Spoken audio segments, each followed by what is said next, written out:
Why Queen Mary as a student destination? I think it's the only campus-based university in the city peripheral of London. So, which is very rare to find in London. We have four campuses, but 90% of our courses are taught on Mile End campus. You know, we are in the kind of the most fascinating place right now. I think since 2012, since the Olympics, everything has moved eastwards.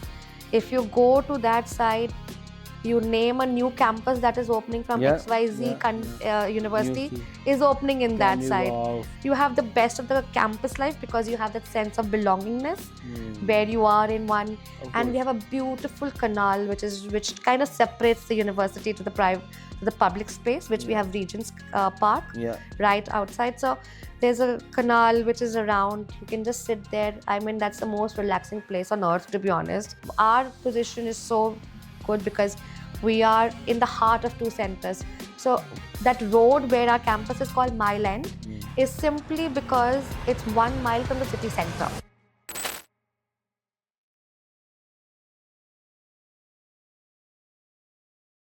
Hi to yet another podcast with Saurabh, known as Living Pod. The idea of this podcast is not to get news or views, but the idea is to get real insight, get to know our audience as well as our guest. Because generally people talk about guests.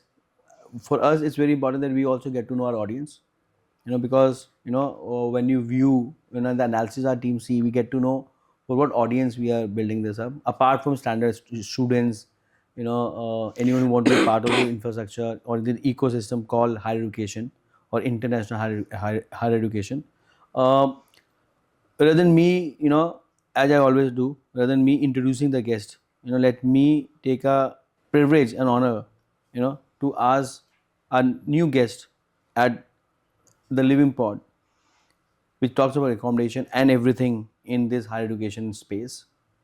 So we have Jaspreet Kaur, which is a principal advisor for South Asia for none other than Queen Mary University of London. And rather than me talking, and I'm in no position to introduce her because otherwise I need to talk another 10 minutes. So I come back to you, Jaspreet. How are you? Good. Thank you so much, Saurabh, for having me here. Bigger thanks for you to come over. I know how busy you are, how much traveling you are doing. You are not only a principal advisor for Queen Mary, but you also have a proud and very happy mother of two, twins. Yeah. And I have lots of heart and lots of regard for people who are managing their families, and especially two kids because I have one. And I know how my wife and my support system in managing them, because I spend time with her, but I can't take any credit of managing her because I only spend good time with her when I'm going to drop her to school, or probably when Bhavna needs 10-15 minutes of break. 10-15 minutes? That's it, because I can't manage her. Or probably my daughter is like every kid on the planet now, which is on sugar and have so much energy. So over to you, Jaspreet. How are you, and why don't you tell more about yourself? Sure. Thank you for having me at the University Living new office, new place. This is the first time I'm visiting here. For myself, as you've already introduced, I work as a principal advisor for UKIBC and I support Queen Mary University of London. I've been with Queen Mary now, going to be approximately 13 years early next year. But higher education as a sector, I've been around for about 22 odd years now. So it's been a long journey. Have seen lots of ups and downs in the whole fraternity, in the sense where when we started, how students would attribute to yourself and how they kind of do the character, their attributes are so different now, how it has changed, how the dynamics have changed in the market. When I joined, there was nothing known as higher education sector as such. It was So 2002. yes, it was that long ago. So it was never to say this is a sector kind of thing. It was just about, yeah, there are a couple of agents, where you were started working, and now this has become a big industry, not even a sector now, where international higher education is big thing in the market space. So how did you get into this industry sector? You mentioned 22 years, 13 years with Queen's Mary, but like when did you start? How did you start? So it was a fluke entry, let me tell you that honestly. In 2002, when I started, I actually was looking forward to going into IT domain, more into web content and those kind of things. E-commerce was booming at that period. So I was studying and kind of doing that side. Worked there in Cup for about 8 months in that arena, something like tradeindia.com, to be honest, Ah. which you already Oh have it wow. downstairs, I You saw. worked there? I used to, but not here. They used to have One an of the branch office or in yeah. Oh. Vasant Kunj, I think, Yeah, that yeah, yeah, time. yeah, yeah. So 8 months, and I said, okay, this is it. I can't work the here. the word is so small and it's Small, so round yeah. because so they are our neighbors, Yes. and at the same time also Vicky sir is on my cap table. The Okay. Vicky Khosla, Uh, he's our early investor backer. oh, right. So Okay. we have a karmic connections. Works on, absolutely. That's why how I kind of talk to you as like a family in that zone. So yeah, so So you it started with was. Trade India in 2022. Yeah, so that is 22. 22, Yeah. but that was just 8 months kind of journey, and I think, okay, this is not for me. Hmm. Then I got an opportunity to work with the agent, Australian agency, basically, in that was, quite not there now, so no But what was point. the name? This was run by Mrs. Hancock, and Interface Education Private Limited. Worked there as a very minimal part of it as an information systems officer, where we used to make Oh, database. I used to kind of issue offer wow. letters. That's a Use journey, Jaspreet, from from IT as a IT administrator Yeah, to a principal advisor. 22 years. 22 years it has taken me up. Dreams comes true, and it provided you are ethical, you are hardworking, and you are consistent. It does go Wow, that you have to work hard to get wow. somewhere. It is not going to be coming on a platter in any ways. So there I started. I used to travel with Mrs. Hancock quite a bit, for fairs, doing events, their own events, and issue offer letters. They're like, oh yeah, this is nice. I like to talk to students because I think even in so many years, people say that you become monotonous. Yes, sometimes the job can be monotonous, but you're learning on the go every Always. day. I think the most information that the students pass on, it's massive. I never knew what is a biotechnology being a commerce student. It's not something of a forte or anything into forensics and whatever. But I've learned more about it not from podcast or from reading, but from the live experiences of what the student really wants. So that has been very interesting So, journey, and so that's this what was from 2002 till this is 2002 till 2006. I think I was working about 5 or 6, yeah. And then I worked for Study Overseas, oh yes, which was a UK organization. Kamal with That Kamal. time it was run by Luke Yeah, Jeffers. you look. Yeah, yeah, Yeah, so then it passed on different hands. yeah, From it became part of Navitas. yeah. It passed on to different T directors C. Yeah, there. yeah, yeah. I think the director when I left in 2000, when did I leave? 2010, was Lakshmi Iyer, who is at SIUK right Yeah, now. yeah. So she was there. Sorry, Ruchika was there actually. The line management was with Lakshmi. So yes, from there I started as a counselor, went on to senior counselors, and then Wow. became office manager and left when I was an office manager for Delhi office at So, Study Overseas. this is an episode for everyone who wants to create a career in higher education. You know, even if you just start as an admission officer or a back end officer or anything, there's a career to it. It's not a job; it's a career. Provided you stick around, Yeah. provided you. Very important thing is that you continue to learn, you continue to read, you continue to observe. Because this is how I guess. I mean, I'm an outsider. I'm not an educator, Hmm. right? I'm not a counselor, right? Of course, I can counsel better than many. Yeah, yeah, yeah. I can vouch that. But being an outsider and in last 15 years, whatever the industry has given me and university living, Yeah. I can't be more grateful. But it's so fascinating that not even from in this industry, started IT, got into by fluke. You got into, into counseling. Yeah. And now you've been leading Queen's Mary, not India but South Asia. I'm glued. I'm glued to your story. So then, from 2006 to 2010, Yeah. you moved from study overseas. I moved from services to Queen Mary then. Oh, So it's been, yeah. So 14. sorry, 2012 I moved from study So, overseas, not okay. 2012 to 24 now.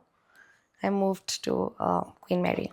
What all you learn when you were as a counselor, which help you be part of to lead a university like Queen Mary? A lot. I think as a counselor, there's so much to learn, so much to give. I really admire my mentors at that time, and I really have to name the initial mentors that I have, like Deepti Dhamija, who is now with IDP, to be honest. The way they kind of taught a basic understanding of what counselors need, and the training that Luke used to provide for the counselors, I don't think so that is possible in today's arena in any ways. So there is so many exams, so much of work that had to be put in to be able to get there. And there was so much support every time learning. Every time there was something or the exam that you would know, you need to be on your haunches to say, "Well, okay, you never know if this is a real call, it's a fox call, to know where you are, what are you really talking about." So there is lots and lots of hard work that really went in there.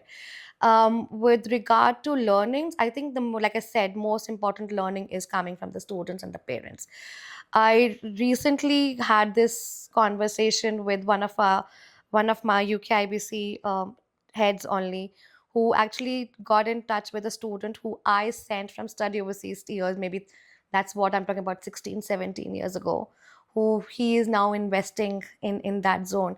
And he remembered me after that long period. And that's the impression that I feel is very important as a counselor at the end, that people remember you even after 16 years, that this person really helped me to get where I am right now. And that's the biggest learning I feel, that I can have that spirit to say, okay, this is what I did it right for that person. Fascinating. Tell me more of yourself. Like where you from, where you born and brought, your family. So I call myself Indian. I don't call I belong to any particular place, majorly because my dad was in army. So we've moved every 2 years. Where you born? I was born in Agra, never stayed in Agra. Agra. Agra, yeah, just right next door to us in one Good. sense. Good to see you have a UP ka khoon. Good. Yeah, I'm in UP ka Khoon in one sense, yeah, because my mom was from Faizabad. Okay. So my Right. Nanka was there. They've Right. all moved to Lucknow now. But yeah, UP ka Khoon hai usme. But at the end, yes, I was born there, but then I moved every 2 years because of my dad's position. So my education, I will say, I probably in 12 years have done 8 different schools in 8 different parts of city of India. Where all? Like you born in Agra then? From there, let me think. I mean, you can have a quick one because I understand, it It's must going to be be. long Yeah, way. yeah, I'm too yeah, yeah. old now for that. See, again, age in a number. When I say Yeah. number, it's the spirit. You know, I guess I've seen lots of people who are 20 and they're like old soul. Uh, And then I've seen people who are 70 and they're like, bring it on. Live it on. It So, doesn't so, have to so, be. yeah. But yeah, so if I think about the schools that I remember from, probably if I take it from there, from Bareilly to Kanpur to Lucknow, um, Aizawl, I don't know if you people know, it's in Yeah, yeah, Mizoram. yeah. Then I've done my graduation in Ludhiana from Khalsa College, Punjab University. I was doing my master's, but then I had to leave it in between because of some family issues. But I did my master's online. We were in Delhi, but my brother doing his bachelor's at that point of time. So I did my master's from IGNU. Had to take care of the family more, so was more family there. Yeah. There. Yeah, and then that's how the journey started. So then I shifted to Chandigarh, had the privilege of setting up study overseas office in Chandigarh for about 2 years. Got married. This is for study overseas. This is for study overseas. Okay. Got married, came to Delhi. So since 2010 now I'm based in Delhi, NCR to be precise. Very interesting. And then how did Queen Mary happen? So Queen Mary happened by the interview, obviously. So we had rounds of interview in 2012, in early 2012 in January, February, and I started in March with them. Yeah, and that's when But what made it for you? Like there so many people were applied, and why there is still a, I won't say fad, but aspiration of someone as a counselor to become a uni rep or ICR, what we call it. yeah, so at that time, that wasn't very much in that Yeah, zone. But yeah, that at the end, from my perspective, was that I was already an office manager in a position. For me, a step up yeah. was the only other position was to get onto the University side. university side, because directors or other positions don't come that easily, so Yeah, so yeah, so often yeah, for yeah, so. yeah. But then still, there's a craze. I mean, I'm saying why? Yeah, now it's a Is craze. it travel? Is it fancy dinners, events, Yeah, it's fancy five hotels, stars, fancy seven flights, stars? 5 stars, 7 stars. We don't even get to use the 5-star hotel bed for more than 6 hours, 8 hours when you're traveling. But that's fancy because you're staying there, right? And I think it's no offense to the younger generation, but it's more to say, yeah, it's a very posh life. Lucrative. It's a very posh life, is what it seems, but it is not that posh. You can't imagine how much hard work you have to do. You may take a 4 o'clock morning flight, come back Yeah, late night yeah. in your hotel. You have your whole day emails and phone calls to return back to, to do your work. And then you have the next day, you're either taking a flight or you're doing another work there. But people think, oh, yeah, you're staying in a 5 star, you have a nice luxury life to go forward for. Unfortunately, ICS don't have that luxury life. But have you seen people coming, young people coming in and then leaving very soon because they couldn't cope with the lifestyle or probably the demanding nature of this work? Because yes, there's traveling and everyone like traveling and everyone hate traveling. Yeah, yeah. At least we both are in the stage wherein there's excitement to travel, but there's also nervousness or tension of Yeah, traveling. yeah, Again, yeah, एक और flight पकड़ो सुबह yeah. उठो सब, right? But for let's say for a 20-year kid or 25-year kid, when I say kid, 25-year young professional, I'm still a young person. you know getting their first job or their second job, like someone who have worked in banking, they would love this role, Yeah, because yeah, you're not selling upfront. yeah. There's a respect. In fact, people, lots of agents chase you for lots of things, right? So what's wrong with them thinking and enjoying this part of the work? But do you think then they stick around? Well, I think from my experience, people who go from the ground upwards, they do stick around. Because they've seen that all. Ah, But if you just get that, you are into that fancy zone and you start as a Unirep. travel as a uni rep, then usme, yeah, after some time, because this is very Boring. taxing, it is very monotonous at one point of time. I always tell my team that traveling is just 15 to 20% of your work. The rest of the work is all that you have to do, interaction with the students, with the agencies, with the parents, which takes up a lot of your time, and you can't do travel and that interaction together. So it does. I think if you just go straight on to doing the ICR work right out of the college, that fancy life, it becomes difficult because Difficult. you were not prepared for that kind of hard work. So what would you suggest to your young Jaspreet, probably who got a chance to represent a university as her first, second, within their first 3-5 years of their career, and there are many smart kids Yeah, who yeah, started young, but they've been nailing it. yeah, yeah. There's a fire in the belly, There is, yeah. right? But so, what would you suggest to your counterparts or probably young Jaspreet if you get a opportunity to work for university early in your career? See, two things. I think one which is very important, which a lot of us are missing, is education is not for sale, but that we have become. So you need to understand that education is a promotion, and if you don't like it, you can't do it. And any work, unless you are not passionate about, becomes monotonous. That's something that you really have to work with, that you really should like and get into something that a job is. This is not a job. This is my passion and my hobby that I want to go on to.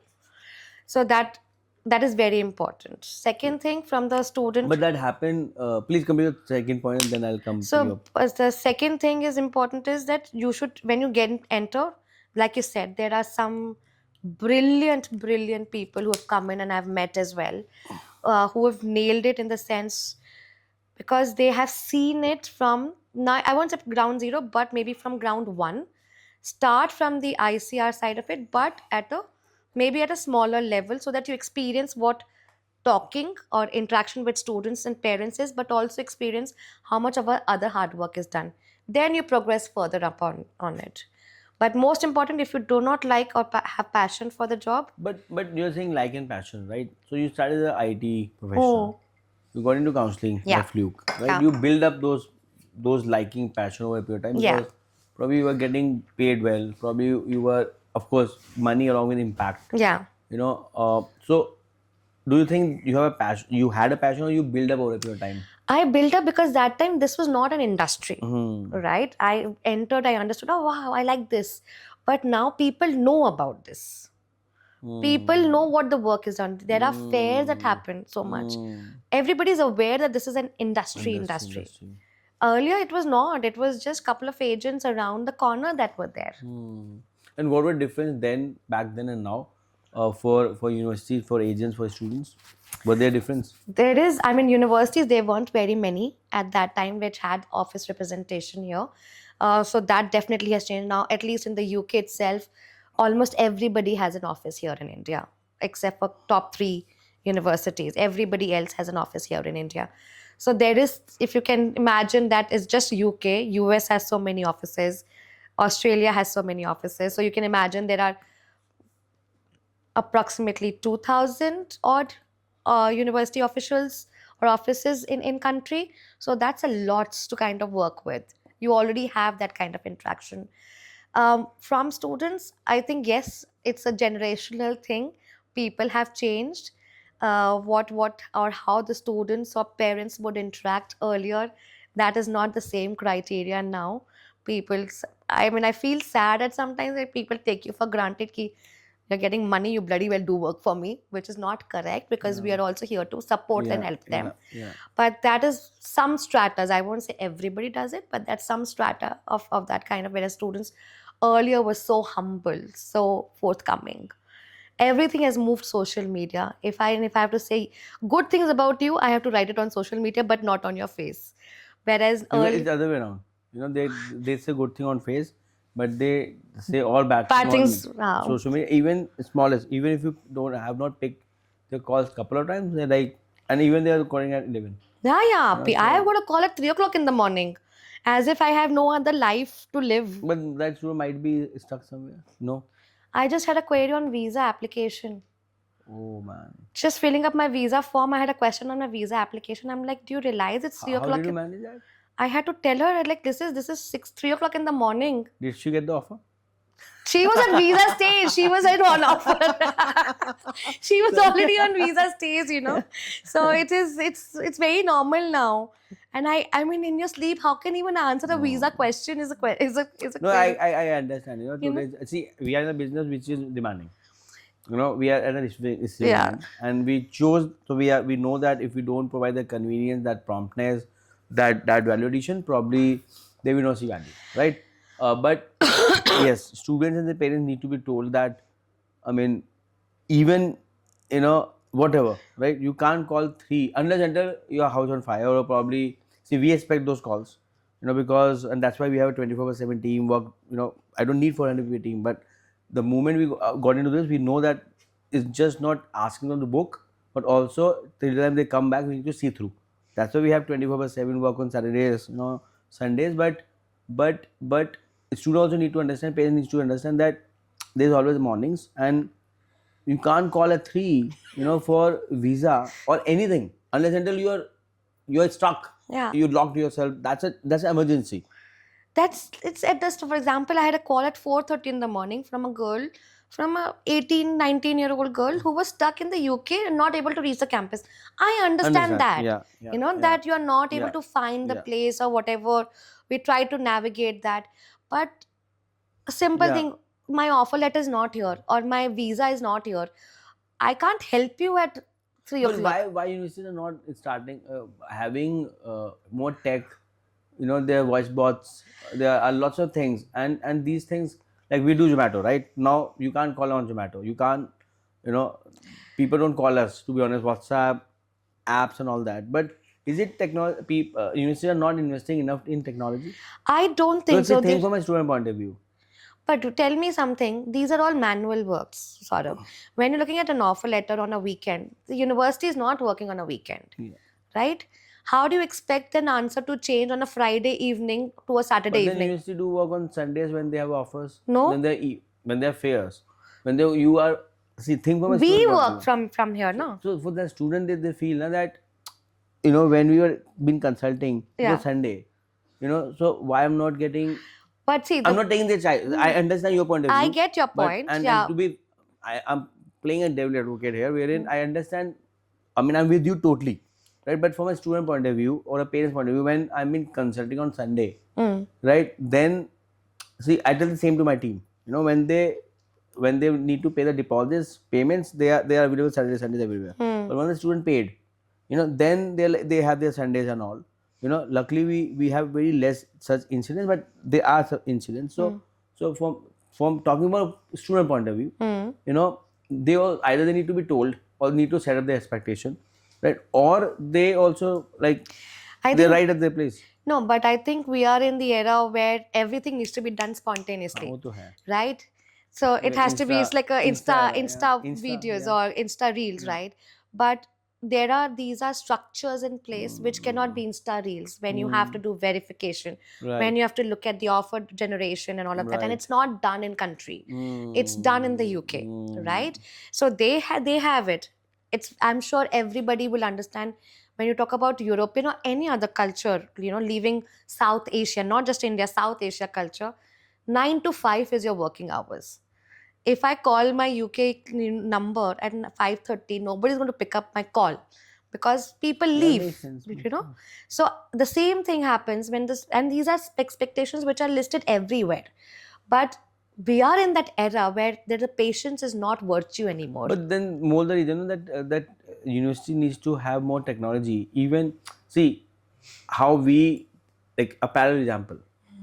Accommodation is was very unorganized. It's Yeah, still very yeah, unorganized, but yeah, still, yeah. you know, the way we book air tickets, the way we book airport transfer, or they book hotels. You know, similarly for them it's accommodation. You know, and we realize that see, otherwise what value I'm creating to them apart from getting them a verified quality accommodation, you know, tell them the right thing, all that. But if students are booking through us, they need that value addition, they Yeah. expect that value addition, right? And we also promise that the value Yeah, addition, right? yeah. So similarly from university side, don't you think it's high time when universities can streamline this process more, create APIs and give end-to-end visibility of where is their application, you know, then lots of such things will be taken care.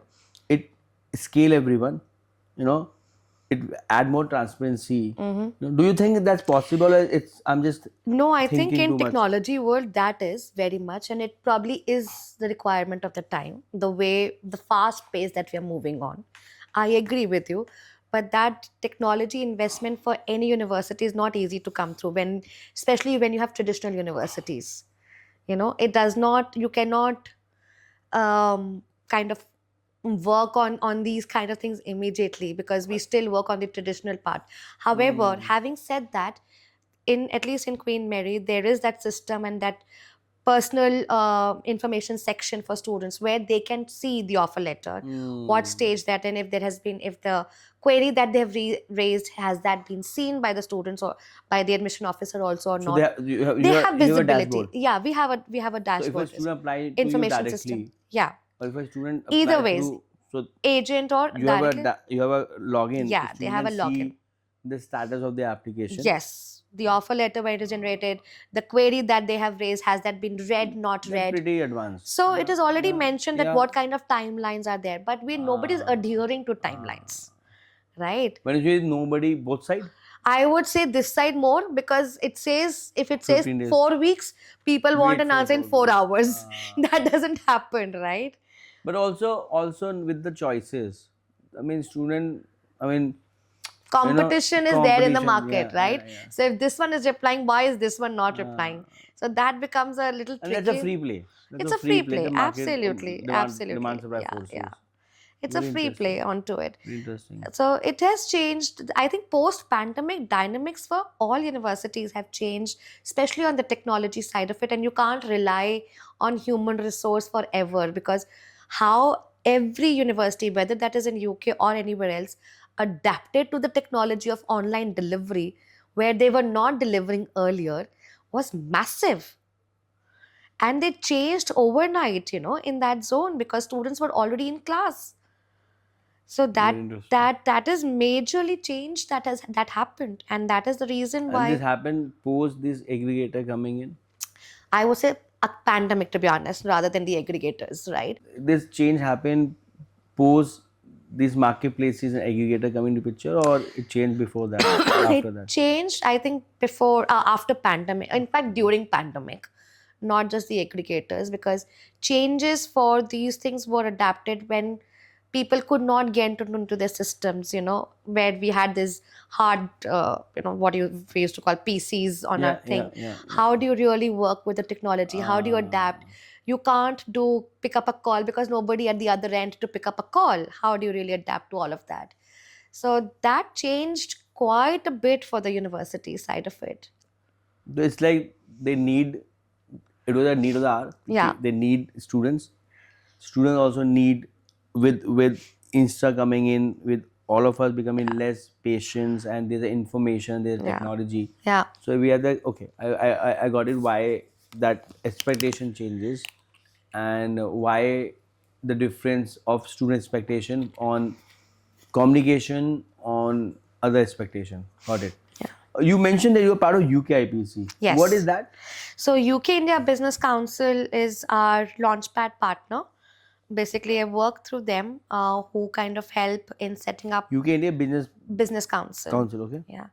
And they help in having launchpad for the universities, UK universities having their office spaces here in India. So like a market entry. Yes. Equivalent to market entry. Yes, yes. And and I'm generally interested to understand the structure. So there are market entries who are representing, then there are standalone setups, right? The other day I was talking to Ashish, right? Reading, Yeah. They have created subsidiary, So why these structures? I mean, this is something which I always find it very fascinating. At the same time, a bit, still have a pseudo understanding. Yeah. So From student, it doesn't really matter much, to be honest, because we still do the same thing.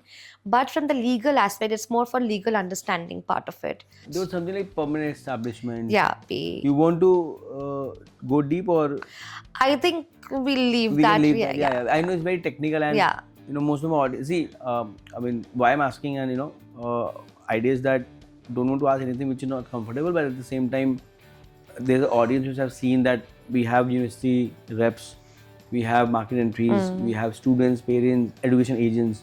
So as an initiative is Yeah. how we make this ecosystem landscape as transparent as we can. Yeah, so I think I can just touch base from us for working for the students. It doesn't really matter because we do work for Queen Mary, but at the end it's like a client service, because from the legal aspects we're employed by UKIBC, for the work that we support our client. For example, my client is Queen Mary, in that zone. But for students, we still are in connection with Queen Mary.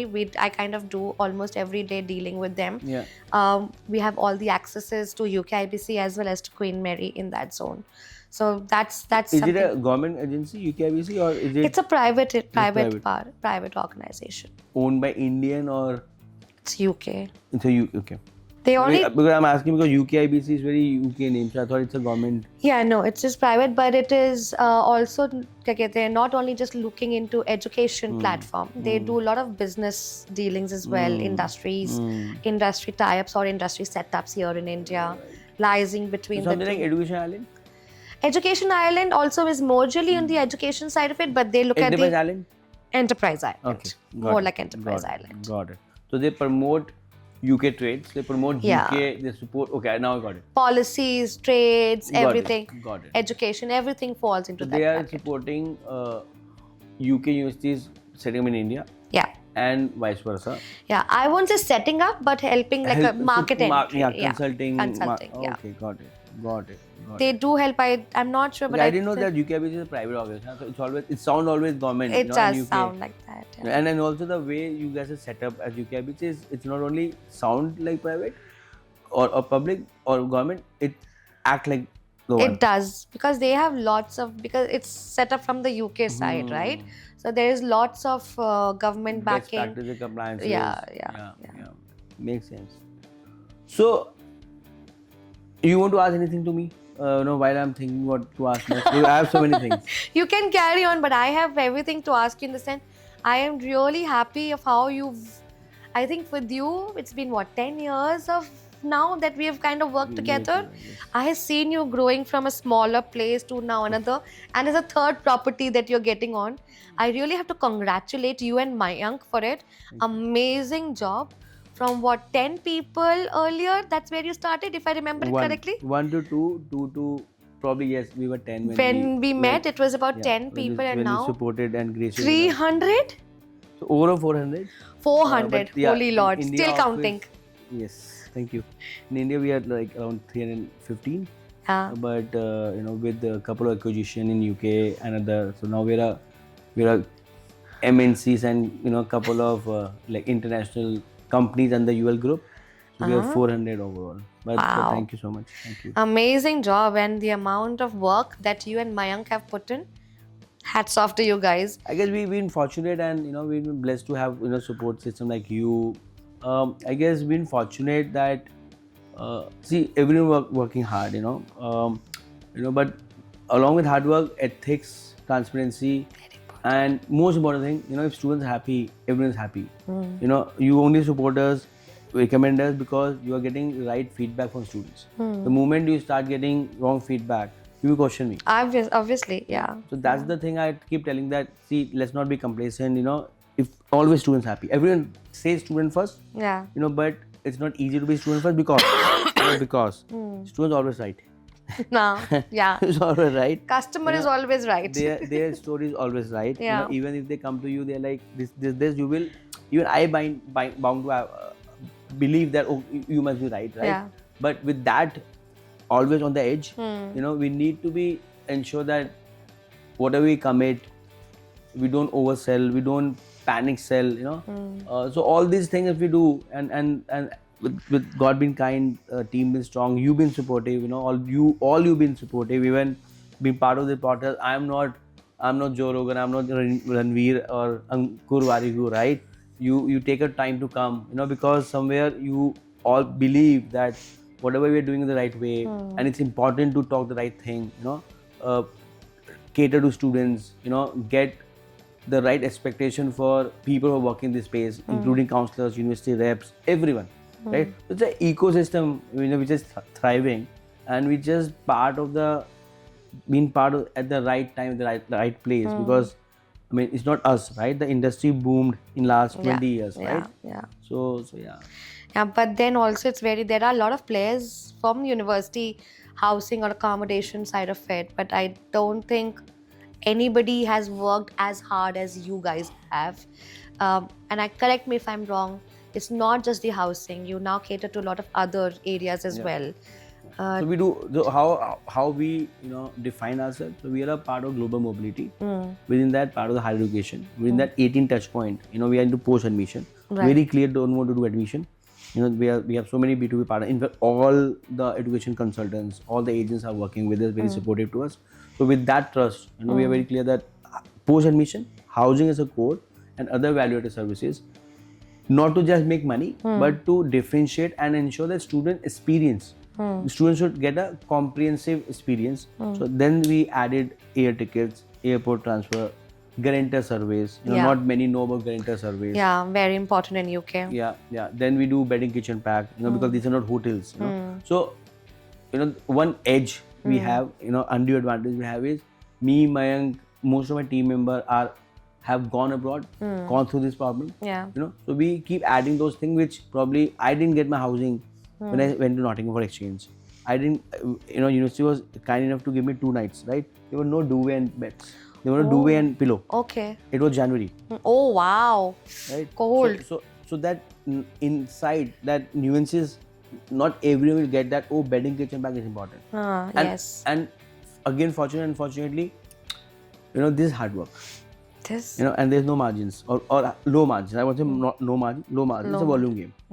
So our moat is, if you can work harder than us, let's come and grow together. Yeah. If not, then better you do education and admission and earn 10x of what you are earning per student. Yeah. And it's working well for everyone.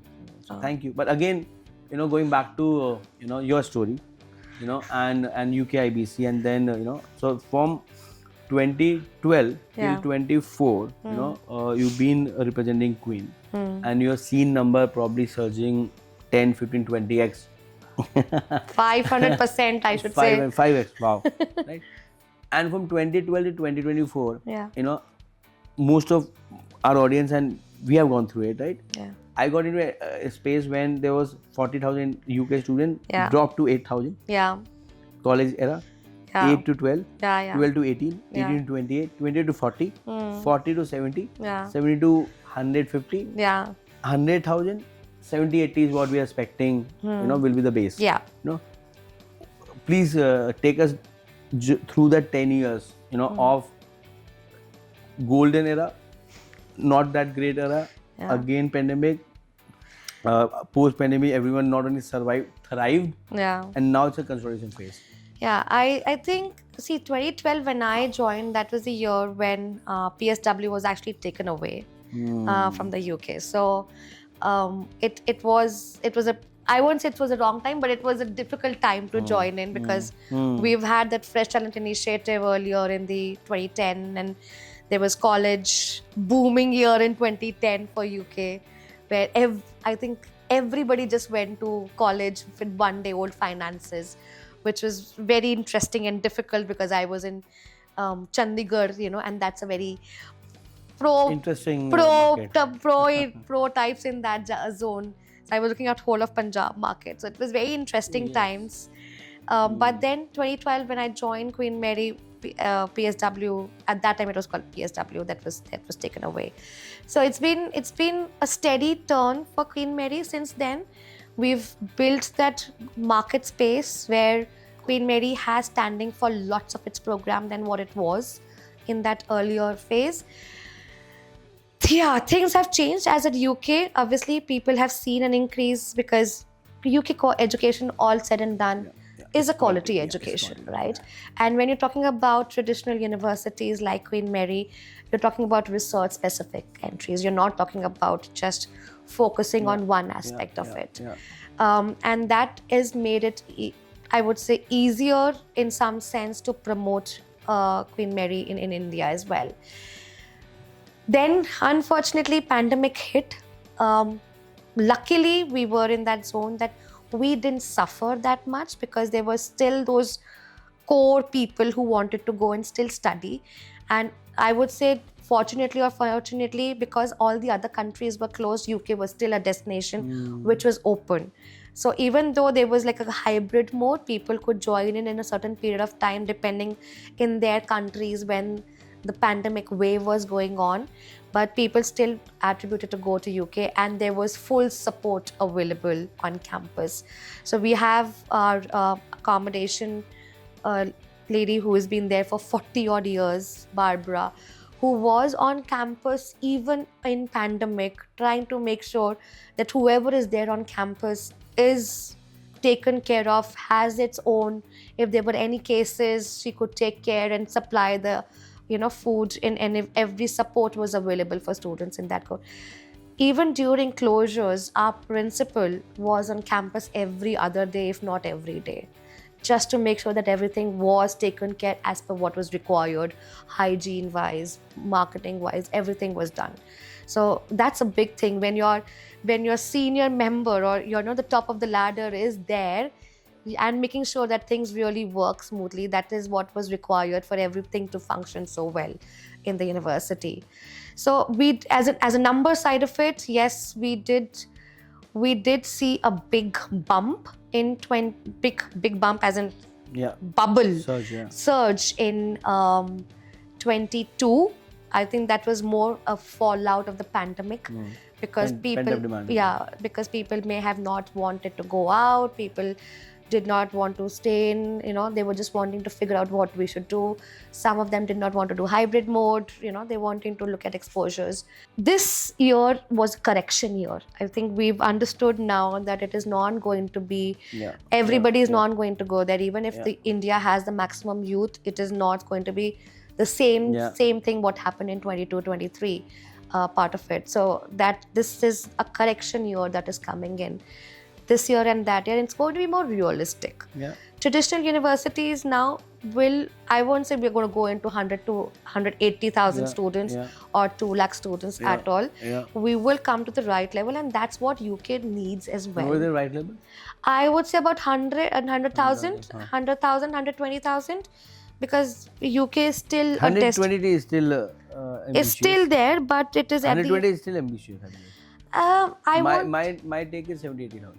I would say 100,000 should be there, because it's a still destination. Because when you're looking at TNEs and looking at associate students who go in as well for short term, like exchange students that you went on as well, there will be that kind of bracket. But if you look at full time, about 80 to 100,000 is something that I feel will be feasible ones. So 100,000 when you say, these are new students coming in. These are new students. So overall in second third year मिला के कितना? यार वो अभी तो है. Approximately कितना होता है? I think because they are not applying. If I'm looking at the visa stats, they are not applying. So that should be roughly about undergrad के साथ about 150. If I'm not wrong, I'm not sure. Don't quote me onto it, but but approximately I'm that. not quoting. You're quoting. Just to remind you. Sorry for my figures. But approximately that I would say, because they're 3-4 years plus PhD students. And there's always that's why I've been asking again, because see, we are one of those who've been doing reports. Yeah. We've been talking numbers and not only just lamely talking numbers, because we go through this data. Even very proud of MEA quoting our number of 1.3 million, which I've been questioning, is this the right number?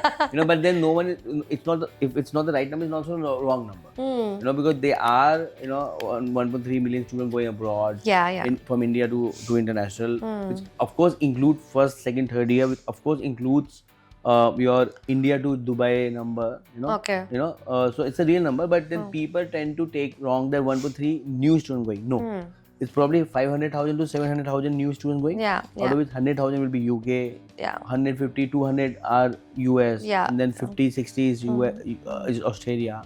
Right. Very interesting. So, how was your journey in Queen Mary? Of course, it's a world-class university, not only for students but for anyone to work.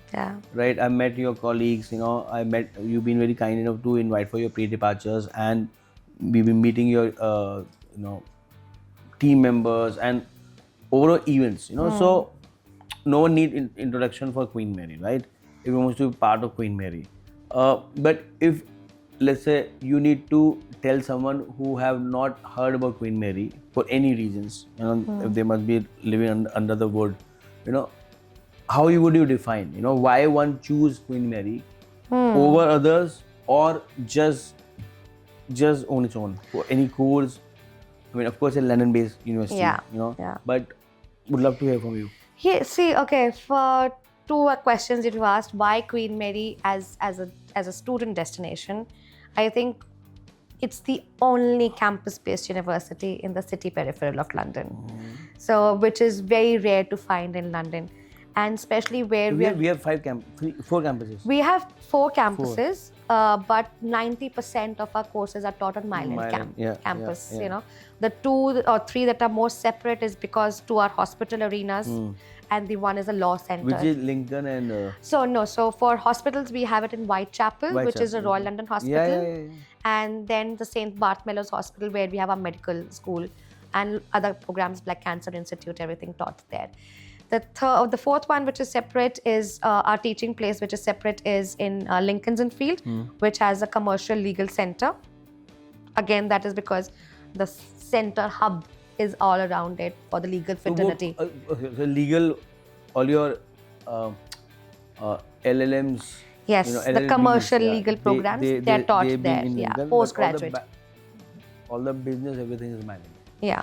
Everything else is at Myland campus. So London-based, city-based London yeah, campus. absolutely. And we are in the kind of the most fascinating place right now. I think since 2012, since the Olympics, everything has moved eastwards. If you go to that side, you name a new campus that is opening from XYZ university is opening in that side. In that side. Canada Waters, or even in Stratford, you have so many campuses. You have for your accommodation there. Unite has wherever there will be university, there will need to be accommodation. Yeah, so Unite, I was there last week. So Unite is building a new big long building. A big tall building in Stratford. You know, I think that should be ready in 1200 rooms. Something, 26 or something 26, it was mentioned. So there is, everything has moved eastwards so much more, you know, and our position is so good because we are in the heart of 2 centers. So that road where our campus is called Myland is simply because it's 1 mile from the city center. It's hardly what. I thought this way. Yeah, it is. This was something which was told to me in my early days at Queen Mary. Why is it called Myland? Because of that reason. Like, really? Yeah, seriously, if you map it out, it's about 1.5 kilometers a mile in one sense. So it's 30-35 minutes walking distance to the city center where you have all the commercial buildings. Canary Wharf is about 25 minutes walking, 28 minutes walking from our campus. Stratford, if you walk in, which is the not the financial, but the shopping hub and all the other, the Westfield is there. 22 minutes walking to that place. So 20 minutes walk. So it's just walkable distance. And 1 mile is 20 minutes walk. Yeah, so it's very much in that zone itself. So you have the best of the campus life because you have that sense of belongingness where you are in one. And we have a beautiful canal which kind of separates the university to the public space, which we have Regent's Park right outside. So there's a canal which is around. You can just sit there. I mean, that's the most relaxing place on earth, to be honest. On a bad meetings day, you just go and sit there for 10 minutes and you just kind of have a wipe out to say good, you're relaxed kind of thing. And that's what students do. That's their favorite area. So you have that belongingness, that sense of of area of that university that you are there. So that's what Queen Mary is all about. And I think why I have also stayed is, I think the staff, not only academics but international, they have been so supportive. It's been, I mean, I can't really say words to it. It has been such a beautiful journey for me throughout. I always think and I always tell everybody, if there is a week when you think this is it, I don't want to work and I don't want to get up to do work, it's time for you to move on. I've had those days, but not at 7-day stretch. As a professional, you do get frustrated, you do have that kind of things, but it's not been 7 regular days to say, I don't want to work here anymore. It's done. So when are you moving to UK as a head of No, I have my family sorted here. So why not they can also move there? They have a young kid, so yeah, but I'm sorted. Are you open for that idea? I thought, but then I think I have my family, my parents, even my in-laws. Do you think India is comfortable and UK is convenient? Comfortable, yes, absolutely. I've seen people who've moved, how much difficulties they are going through. You have all the luxuries of life here in whatever little bit, even if you earn, but there's so much more luxuries here. but there is no comfort and luxury in that zone. So convenience is in UK Yeah. because better air, Yeah, I safer mean, for kids, or at least infrastructure-wise, I think. But But yeah, that is also blurring, right? I mean, we have so many friends who have come back, right? Yeah. People who have been doing well and they come back. They've They come got this back. opportunity, Yes, right? yeah. I have a couple of my education partners who've been doing so well, well settled. They come back that not only next decade, the next 2 decades are Indians, right? It's for India, right? Yeah. So we need to be here where the action is, right? But definitely, that convenient and comfort. It's a small margin. How do you exactly. divide that? You got it. Yeah, Absolutely. it's a very small margin. What you really want. Which side of the line do you want to be? And then it's the best of both worlds. No? Whenever Yeah. you want to go, you go there, shop from Oxford Street. Yeah. know. Oxford Street, Primark, always yes. around. Yes. If you go to Primark, it's like a Judio of India, and you get 80% Indians working and shopping. And shopping. Yeah. And, so you mentioned, that you see around 100,000 students from India going to UK as of new, but with the recent UK visa data, source from British Council for Q3 visa stats, it shows a significant 27% decline in student visa issuance from India compared to last year. Yeah. So do you think that percolate to the same number which you're talking, or?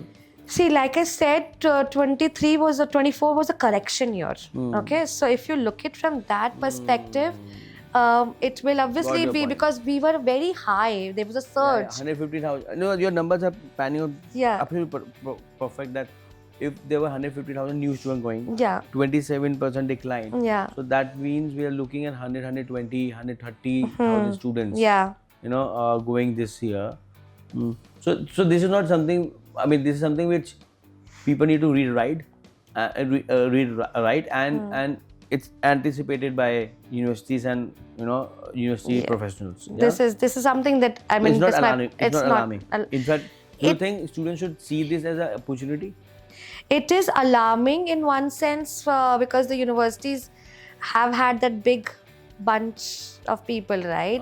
So from that perspective, a lot of universities may not kind of be feasible financially onto it. Because suddenly there was a surge, and now if you have a drop because you've invested with that surge, and now you cannot just quickly say, okay, now we don't have the numbers, get out of the university arena. That's not really possible. Agree. Right? So that's alarming in one sense in that zone. So you see more consolidation, university merging, like it happened in Australia or it's happened in Canada, or it seems could be. I mean, for sustainability, you have to. There's only that much that one fraternity can do, right? And you've been on the ground, you've been very hands down. Do you think the brand UK had taken a hit in last 2 years, not because of like softness, but dependent visa, going away? Yeah. There was a contemplation of postgrad visa for last year, due to which people have a kind of uncertainty or kind of apprehension, and due to which number also fell. What's your take on that? Yeah, absolutely. There has been these immigration advisories, what we call it, MAC review. But thankfully, that came in our favor. But all of these steps that were taken into consideration, that did make the market slightly jittery. The students slightly jittery as to what will happen, what will not happen. But I think when you're looking at universities arena or university side of it, universities have been so supported. They've been pushing the government, the previous LNS current government, on from all aspects, whether that is UKIK or Beulah or everybody, to kind of understand that how important students are. And I think the new step the new government has taken, where they're going to take out students from their migration or immigration count, will make a lot of difference. Do you think it's going to happen now? It should. That's what I've been told. That's what I've been told, that it should happen in the new year. because that's what they are already If that working happens, no, I always say immigration is a soft target, and then accommodation is a niche target. on. It's very important. I can vouch for it. I know a lot of students come to you at the very last minute Yeah. because we are a last minute Yeah. takers, Yeah, unfortunately. yeah. And I also don't blame students, because if our results are coming in June, July, you know, we can only do. See, this is what as university living and as a someone who's a category creator, we take lots of pride that okay, we've been telling students the right thing, and due to which student booking in August have start booking in May, April, even March, right? But you know, if we think from a student point of view, you know, they will also they also think from their point of view, why will they not wait for visa to come before they book accommodation? Of course, there are financial aspect. We can, you know, Yeah. you and me are voucher, we can talk. But I'm only thinking from a student point of view that when you know, when they wait for visa, you know, they are disadvantaged for accommodation. But still, you know, many students see universities, and I'm taking a liberty. University, you don't have time and expertise for accommodation. Yeah. Right, education agent don't talk accommodation because there's not much commissions, you know, and I totally understand their point of view, due to which student, no one tell them, they don't ask, and then this situation happen. Do you think this is the case? And definitely it's changed a lot. Yeah. But when it's financially viable to book early, when it's logical and safety wise viable to book early, still why not? Still 60-70% of students are booking early, and that's a very healthy number, but not 100%. See, I think one of the very important aspects that come in from the students per se is ki private or university wise, I mean, we start telling them during our offer holder event starting March, April, you know. But from students, because just in case, like they may not meet the entry requirement for XYZ university and they may have to go to another place, and the accommodation that they booked is booked for their first preference. It is so difficult for them to get the refund and to move on to the other place in that zone, you know. So how do they kind of viably do that? The refund policies from the private sector is not that easy. No, sorry, but you know, I'm passionate about this, but there is no visa, no pay. If you don't get your visa. No, it's not about visa here, Yeah. no. Saurabh, the point is that I don't get into Queen Mary, for example. I have booked an accommodation around that area, Right. and I go to, let's say, XYZ city. Now I have to shift in that sense, and I'm not getting my money, even if it is 300 or 400 pounds. But just tell me one thing. Huh. You know, logic to this, and please challenge that part. You know, I'm no student gonna book accommodation till they pay deposits. Yeah. Right? Yeah. When they pay deposit, that means they are going to Queen's Mary. नहीं, ऐसा नहीं बहुत है. कम है ना जो इसे form नहीं रखते, इंश्योरेंस रखते हैं. वो तो अंडरग्रेड हो गया ना. है. अंडरग्रेड और हो गया. पोस्ट ग्रेड में भी, see, if you are paying a deposit for university, do you think there is a dropout? There is What percentage? about 15 to 18%. 15-20%. Yeah. There is a dropout. Why so? They got a better university, or they change the country. They change the country, or they have not got the requirements and they have to go to XYZ other place when the final results come out, because our results also come out till August. Conditional, unconditional. Yeah, conditional, unconditional. There is always that 15 to 18% drop from the deposits as well. That's a pretty good insight for me, to be honest. You know, and is it right way to think that like around 15-16% get university halls? Rest. For us, you know, like we have our own accommodation as well. I would say Indian students, if they apply on time, about 20-25% of them will get it. Pretty good. But then we do guarantee them accommodation till 30th of June if they've applied to us. Even if it is not our own halls, we take on other halls and get it. But we do, whoever applies to us by the 30th of June, we give them accommodation. And this is where the opportunity is, you know. Like, of course, we had discussed this off campus, but even on camera. See, we all know university's core is academics. You have limited bandwidth for accommodation. And even if you have, how many rooms or beds you have on campus? So for campus ones, we have about 2,100. 2,000, right? Yeah. But how many students are on campus? So these are the students on campus. No, I'm no. talking How about. many students on campus? From international, study? because we're looking at international Yeah. majorly. But overall, Overall, about 33,000 students. 33,000. Out of which international? About, I mean, this is new students if I'm talking Yeah, about. yeah. So about 4,500 new students. 4,500. And because second, third year will move any which ways. Yeah. You know, post grad are probably 500 maximum you Yeah. will provide, right? Yeah. Out of the 33,000 overall, 5,000 international, right? And you have 2,000 rooms. So that is there a clear 3,000 rooms gap, right?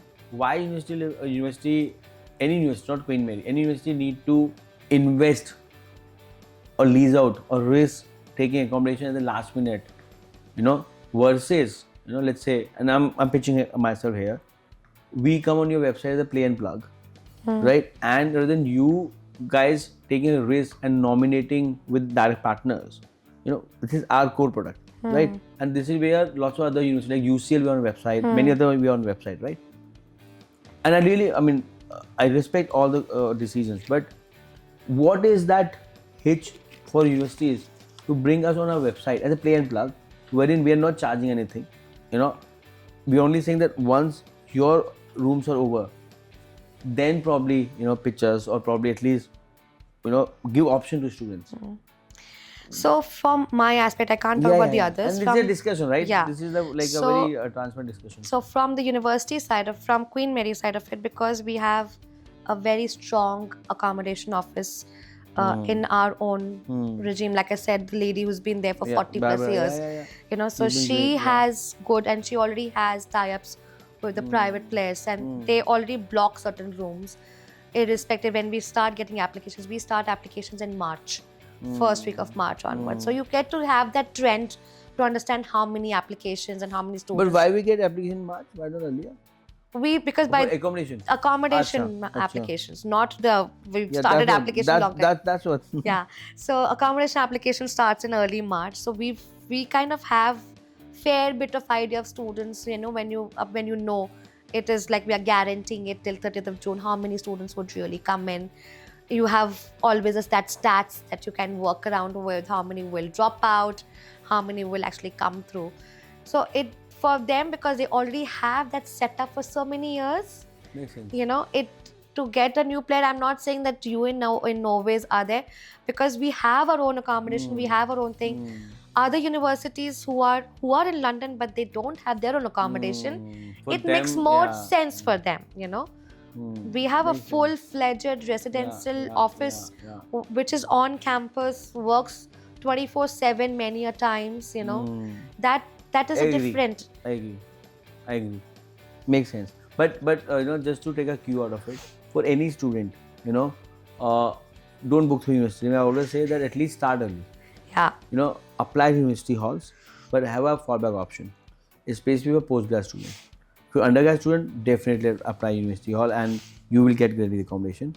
But again, you know, if you're looking for probably more private, more premium or more budgeted, you know, if you are with your dependent student, you know, generally coming with a dependent partner or a dependent visa, then always look, at least have a fallback option. Don't explore last minute. That's the only thing I'm saying. Absolutely. You know, don't end up paying 30% extra, getting a leftover, and then create panic for your family, for your education agent, for, you know, my friend, as well as for us also. Yeah. You know, because last minute our experience also get a bit diluted, because you're going on Monday, coming on a Friday. Doesn't work that way. You know, you're going for a year.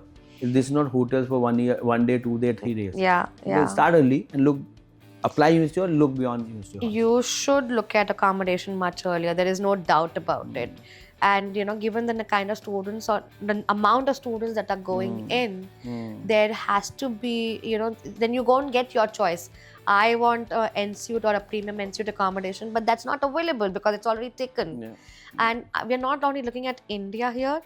You have so many China or other markets. Book domestic students. They start early. They apply early, and these guys are already done with everything in March.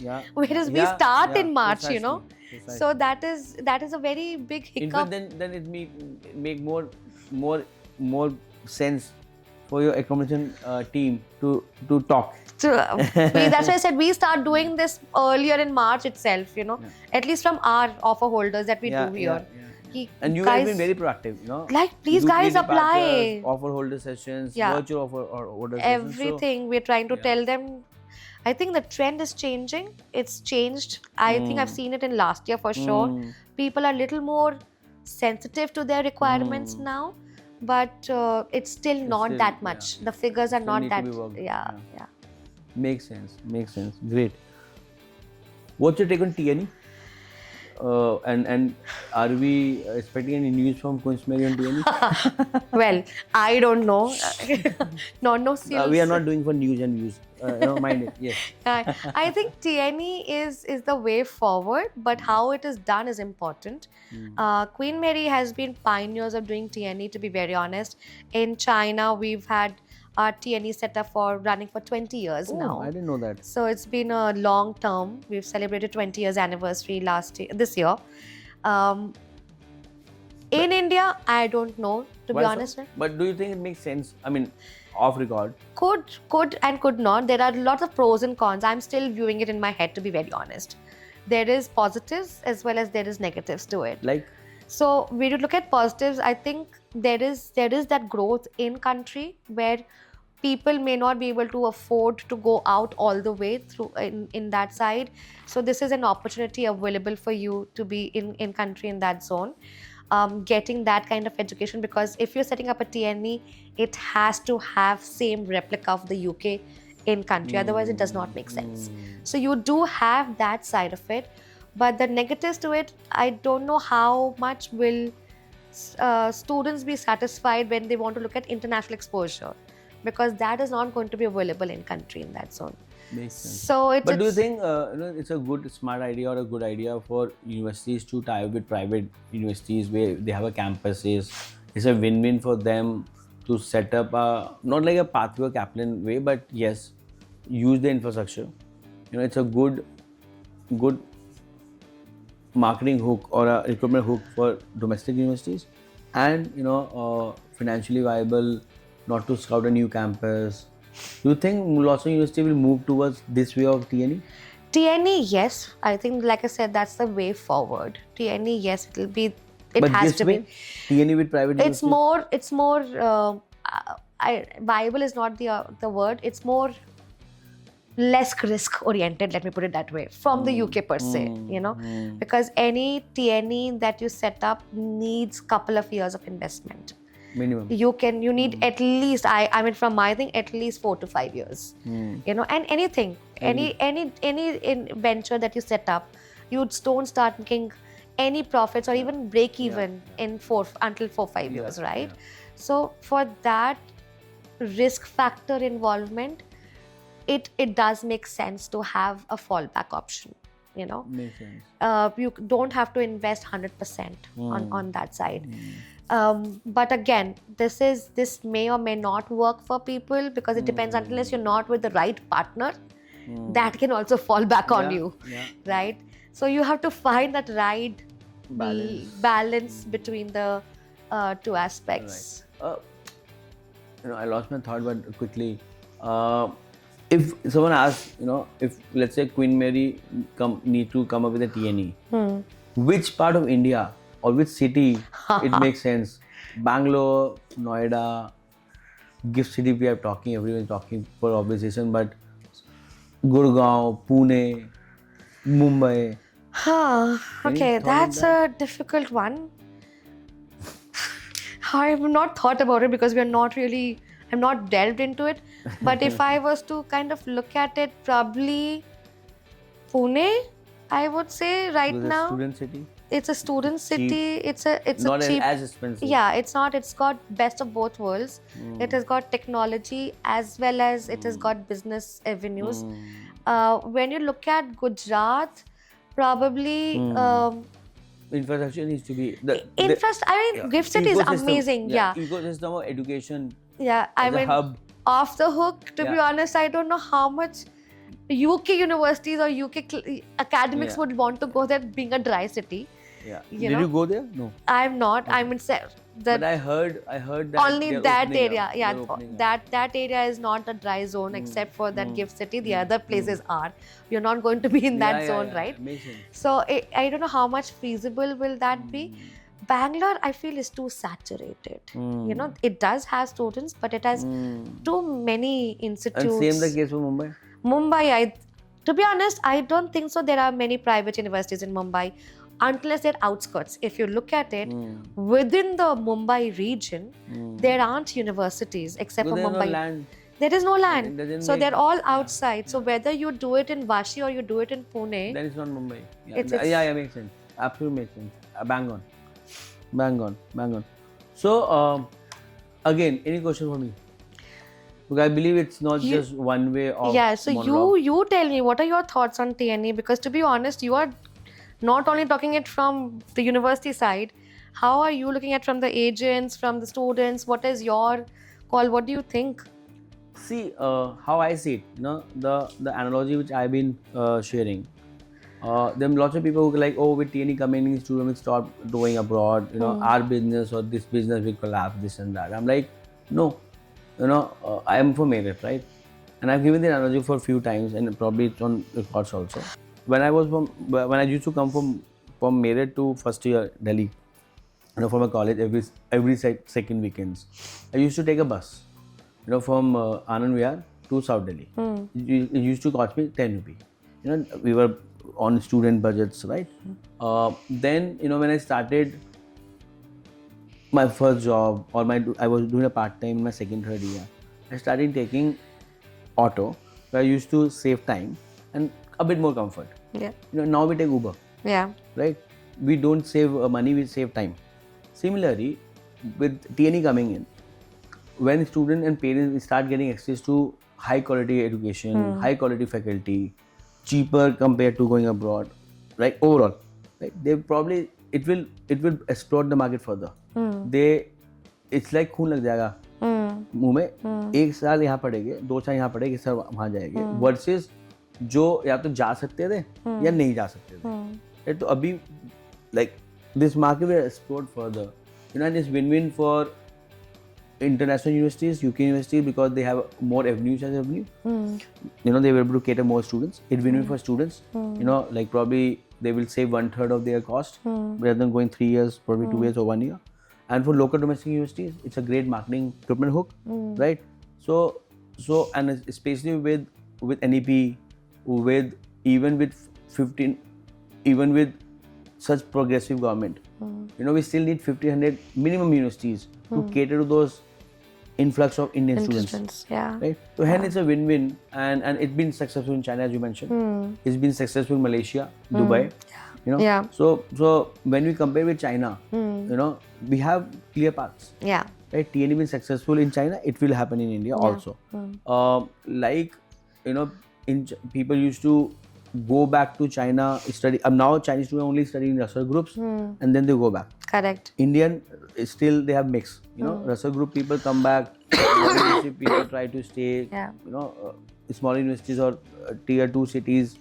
You know? So with Indian growth story, you know, next 2 decades for Indian students, Indian as an economy, and TNE will fit in very, very well for all the international universities. Sorry, you know, I went long, but I've been reading and studying and have a thesis on TNE. So this is what I've been thinking. Interesting, because like you said, it's the way forward, right? And it's not going to stop maybe a certain decline, but because we have the youth right now, It's saturation. It's consolidation. it's going to be working like that. But yeah, you need to give it a couple of years for it to be really fruitful from the university per se.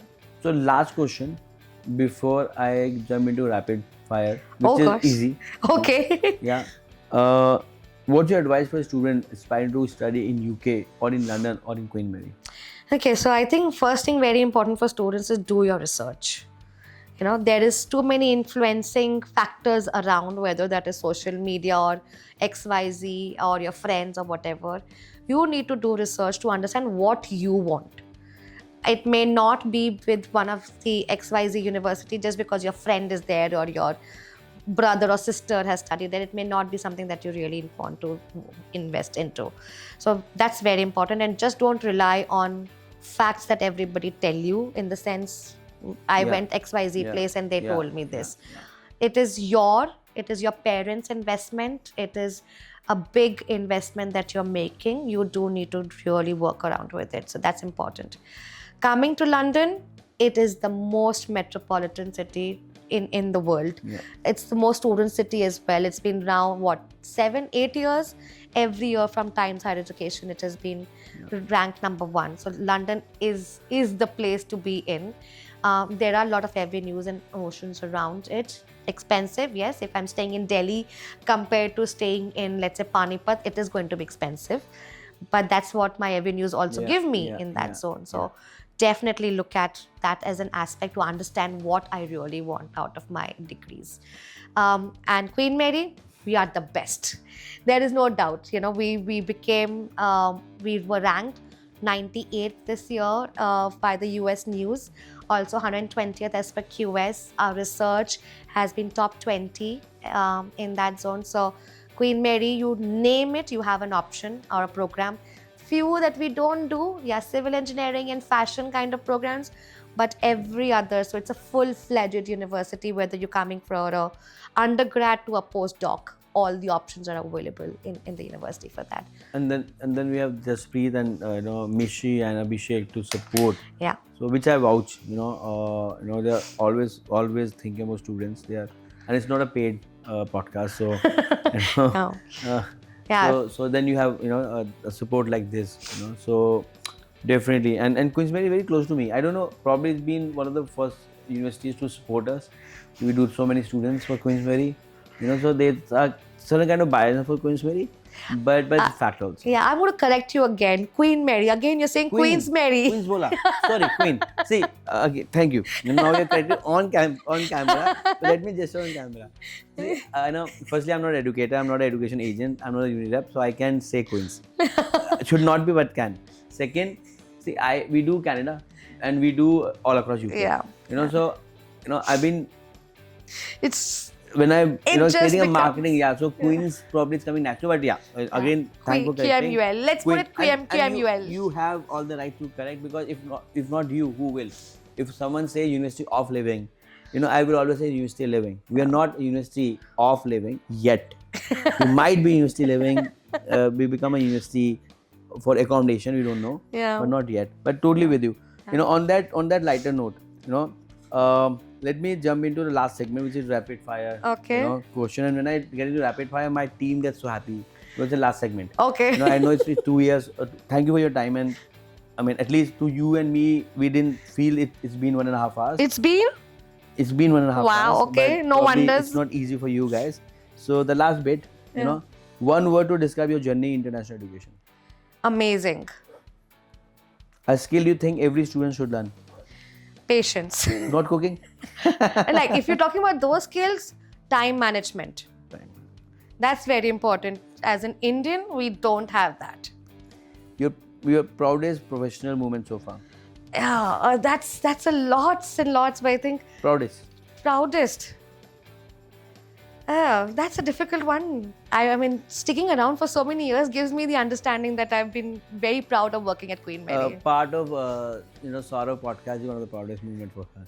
And let me do a Kapil Sharma. Yeah, okay, Kapil Sharma show. One thing about UK education system that you think surprises South Asian students? Yeah, very important. The way or mode of delivery of program. We have done a lot of spoon feeding in country, a lot of bookish reading that we do, whereas in the UK, you have to do a lot of self-learning, which is a struggle point for some students because they are not adaptable to that method. Makes sense. Why a student book accommodation early? 3 things. Get your preference, get what you really want to do, make your life simpler by following all the steps in the right way, and you will be successful and you're not leaving everything at the last moment. Why a student should go to UK and not Australia? 2 reasons. That's bias, but UK is still is the education hub for, I think, whether you're talking about research in IT or you're talking about research in business, everything is available in the UK fraternity.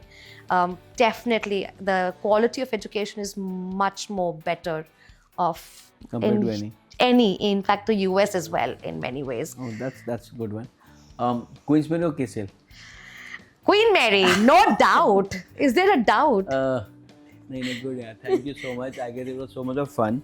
I can do for another 2 hours, but thank you, Jaspreet. Thank you for your time. Thank you for so much of insights and wisdom, and thank you for being you. And that's why I like and love you. That I mean, you are politically correct, but there are no filters. There are no filters. And there are not many in the industry, in this space, who have this luxury, liberty and comfort you come with, wherein you say your mind, yet you don't cross your lines, and you have so much to share. 1.5 hours of discussion is not justice to your 22 years of experience, or approximately 22 years in this space, right? Yeah. Overall. So we need to meet next time. Probably next time we'll do a roundtable conference or a podcast with probably your colleagues at UKIBC or your friends. You have so many other friends in the industry. So till then, thank you. Keep watching. My team says that I need to tell that subscribe if you like us. I leave it on you. If you feel it's worth it, if you feel you have learned one more thing, please do share with your friends, family, students. If not, then thank you for watching for 1.5 hours, and sorry if I have not added value. Thank you. Thank you so very much.